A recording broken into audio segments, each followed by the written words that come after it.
Hello and welcome for the final videos of Game Physics. For this special video, I have in mind to do something I wanted to make for a long time, simulate a galaxy. Then, I asked myself a question: which are the best ways to simulate a galaxy without burning my computer? I decided to launch Unity and I programmed this in the most naive way possible. I have a black scene. Through the menu I can select the parameter of my galaxy, its size, the number of stars, the galaxy radius, the thickness, and the initial star velocity around the center. I can stop the time and visualize frame rate and CPU usage by time. I can export this data in CSV. For the stars, I use the 2D circle sprite to reduce the CPU usage that I orient in the direction of the camera. Its size increases if the camera is faster and vice versa. Their color change relate to their acceleration. We have to compute the interaction between the stars. For that, I use the universal equation of Newton for calculating the acceleration of each star. To simplify, I will fix the gravitational constant and the mass of all the stars to 1. It looks like that. Now, I just have to make the star spawn in a disk shape and give it an initial velocity around the center. Then, we can say we have a galaxy. The method is precise and very simple to implement, but also very consuming for the computer.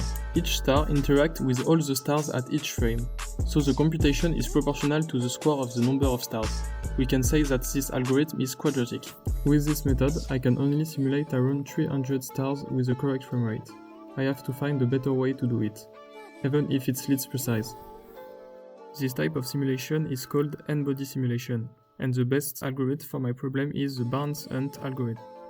Its principle is to reduce the precision of interaction by grouping stars into increasingly larger clusters according to the distance from the target stars we want to study. To do that, I made a quadratic tree, a recursive 4-node tree. Each node of this tree is a square which contains a list of stars. The more the node is near the center, the more tiny it will be. If you are more advanced, you can also try to program the simulation directly on the GPU to simulate millions of particles, but it's not the way I took. We calculate the center of mass and the total of all the stars in each node at each frame to compute the acceleration of each star recursively.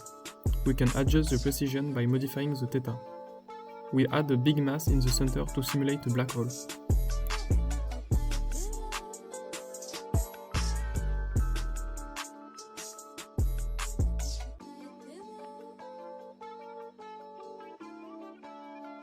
Due to the time step, the stars can accelerate way more than in real life, and be ejected.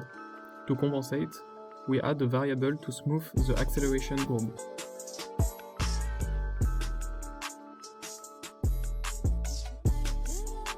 As we can see on the data collected, the performance of this algorithm are way better than the naive one. We say that this algorithm has a logarithmic complexity. There are many ways to improve this algorithm. For example, we can improve it by using multithreading. Maybe next time. Bye!